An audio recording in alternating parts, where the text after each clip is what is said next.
स्वागत है दोस्तों स्टडी फॉर यूपीएससी में। हम लोग साइंस एंड टेक्नोलॉजी में बायोटेक्नोलॉजी पढ़ रहे थे और उसका पार्ट 4 है और हम लोग जीएम क्रॉप के बारे में पढ़ लिए थे। बस जीएम क्रॉप्स के लाभ और जीएम क्रॉप के लाभ और हानियाँ यानी कि एडवांटेज और डिसएडवांटेज के बारे में देखना है। तो ध्यान दीजिए, अगर जीएम क्रॉप की बात करें तो ये अधिक उत्पादकता देती है, ठीक है। कीटनाशकों यानी लाभ की अगर बात करें तो कीटनाशकों की कम आवश्यकता पड़ती है क्योंकि इसमें वो खुद गुण डेवलप हो जाता है कीटनाशकों को मारने का, ठीक है। इसके अलावा अगर हम बात करें जलवायु परिवर्तन के प्रति सहनशीलता इसमें आ सकती है गुण। पोषण स्तर में सुधार हो सकता है, यानी कि पोषण स्तर में सुधार किया जाता है इसमें, और किसानों की आय में वृद्धि होगी। तो ये सब इसका लाभ हम लोग लिख सकते हैं, ठीक है। लेकिन हानि की पर ज़्यादा जोर करना है हम लोगों को। अगर हम हानियाँ की बात करें तो इससे जैव विविधता को खतरा होगा। जैव विविधता को खतरा होगा मतलब कि पारंपरिक बीज जो होंगे ना उसको ख़त्म होने की संभावना होगी और मोनोकल्चर बढ़ने की संभावना हो सकती है, ठीक है। यानी कि पारंपरिक जीव मतलब बीज जो है आपको उसका यूज ही नहीं रहेगा, ख़त्म हो जाएगा और मोनोकल्चर एक ही जैसा आपको फसल देखने को मिल सकता है। इसके अलावा स्वास्थ्य संबंधी आशंकाएं में ये क्या है कि अभी जीएम क्रॉप का ना पूरी तरह से स्पष्ट ही नहीं है कि इसका प्रभाव क्या पड़ रहा है, नहीं पड़ रहा है। इसके अलावा एलर्जी एवं अन्य जोखिम संभावनाएं भी हमको देखने को मिल सकती है।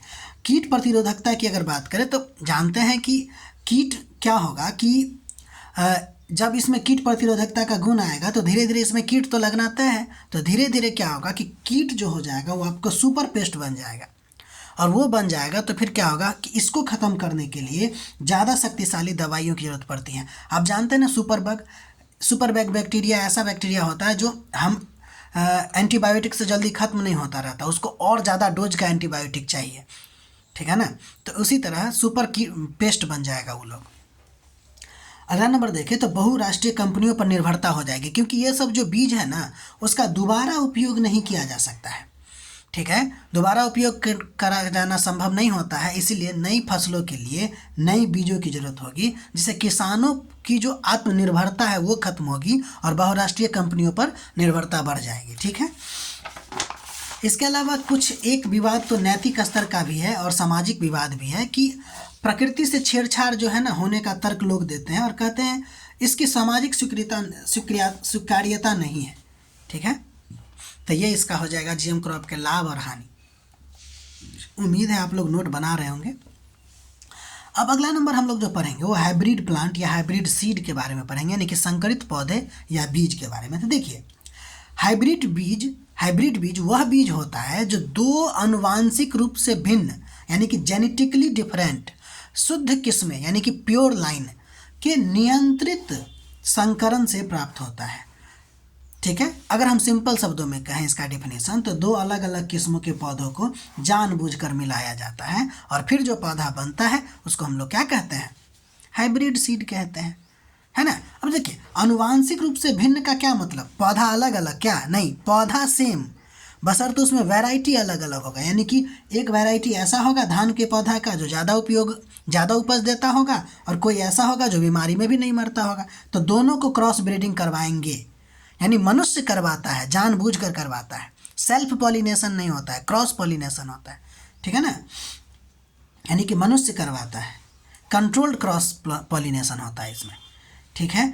तो इसके अलावा शुद्ध किस्म का मतलब क्या हुआ कि अगर मान लीजिए कोई बीज है, कोई पौधा है और बार बार उस बीज को बोने के बावजूद भी उसमें एक ही जैसा गुण बार बार आ रहा है, यानी कि उच्च उत्पादकता अभी भी बना हुआ है। जितना पावरफुल वो बीज है उतना ही पावरफुल पौधा बन रहा है और बार बार उससे उसी टाइप का पौधा बन रहा है, ठीक है ना, यानी उसी जैसा गुण का, तो उसको हम लोग कहेंगे शुद्ध किस्म, ठीक है ना। तो ये बात जो यहाँ पर हम लिखे थे कि दो आनुवांशिक रूप से भिन्न का मतलब भी आप समझ गए होंगे और ये भी समझ गए होंगे कि शुद्ध किस्म का क्या मतलब होता है। नियंत्रित संकरण का मतलब हम लोग करते हैं ना, तो इसलिए बोलते हैं कंट्रोल्ड क्रॉस पॉलिनेशन। तो उम्मीद है आप ये समझ गए होंगे कि संकरित पौधा या हाइब्रिड सीड क्या होता है।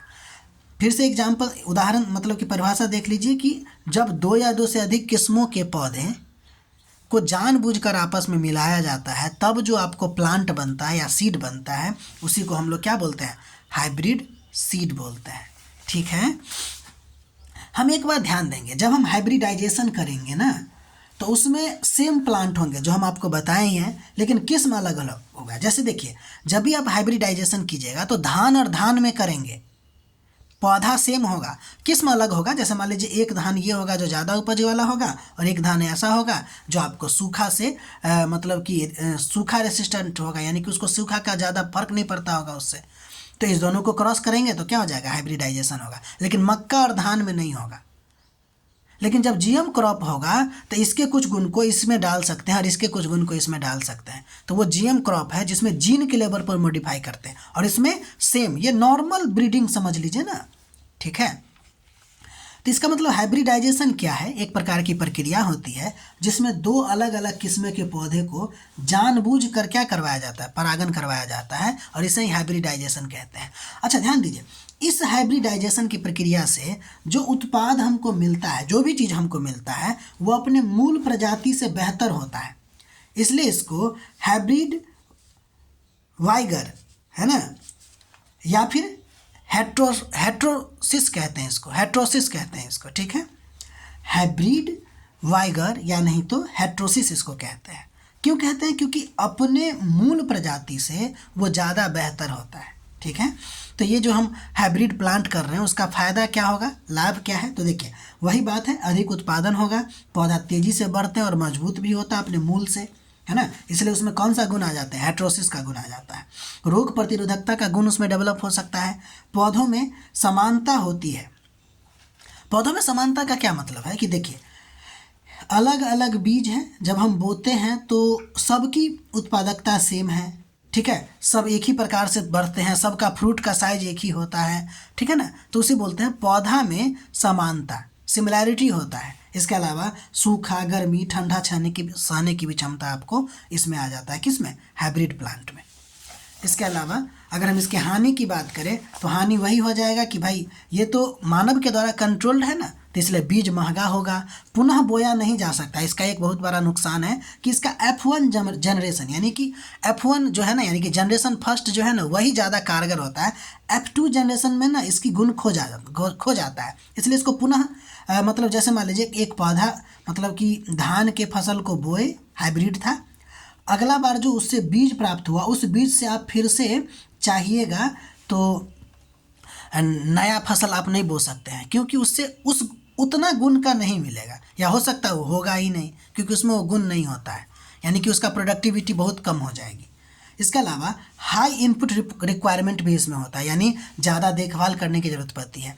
कंपनी पर निर्भरता बढ़ जाएगा, जो हम आपको बोले ही हैं। इसके अलावा पर्यावरण संवेदनशील भी होता है। ये हो सकता है कि वो पर्यावरण के प्रति क्या कहते हैं, अपने आप को रेसिस्ट नहीं कर पाए और तुरंत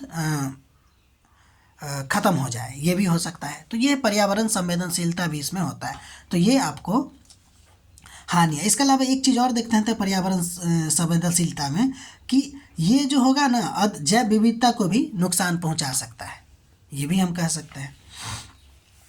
मेन अगर अब हम लोग जीएम क्रॉप के बारे में पढ़ लिए, हाइब्रिड सीड के बारे में पढ़ लिए, अब दोनों में थोड़ा सा डिफरेंस देख लेते हैं। डिफरेंस ये है कि हाइब्रिड जो होता है ना, सेम स्पीसीज में होता है लेकिन अलग अलग किस्मों से बनता है, जबकि जीएम सीड में पहले ही बता दिए हैं अलग अलग स्पीसीज भी हो सकता है, एक ही प्रकार का स्पीसीज हो सकता है। यानी जीएम सीड में ना हम जीन के स्तर पर सुधार करते हैं, ठीक है। इस बीज का F1 ही हेट्रोसिस का नेचर देता है, यानी कि इस बीज का जो फर्स्ट जनरेशन होता है ना, उसी में बढ़िया गुण होता है। F2 वाला जो गुण, F2 जो जनरेशन होता है, यानी कि सेकंड जनरेशन जो होता है, उसमें आपको बढ़िया गुण नहीं आ पाता है, ठीक है, यानी कि बढ़िया प्रोडक्टिविटी उसकी नहीं हो सकती है। इसके अलावा अगर हम जीएम सीड में देखें तो हो सकता है कि उसका गुण जो है वह अस्थाई हो जाए, ठीक है, हो सकता है, हम लगाए हैं, ये बात को ध्यान रखिएगा। तो ये मेनली आपको जीएम सीड और हाइब्रिड सीड में दो डिफरेंस आप ध्यान रखिएगा, हालांकि पहला डिफरेंस ज़्यादा इम्पोर्टेंट है, ठीक है। तो ये रहा आपको बायोटेक्नोलॉजी में। अगला चीज़ हम लोग पढ़ेंगे प्लांट टिश्यू कल्चर के बारे में, ठीक है। तो मिलते हैं हम लोग अगले वीडियो में, तब तक के लिए अपना ख्याल रखिए। हमारा वीडियो अगर आपको पसंद आ रहा है तो लाइक कीजिए, सब्सक्राइब कीजिए, शेयर कीजिए, और सबसे इम्पोर्टेंट बात है इसका नोट बनाते रहिए, ठीक है, क्योंकि इससे ना आपको एक बृहद चैप्टर का समझ बनेगा, ठीक है। मिलते हैं हम लोग अगले वीडियो में।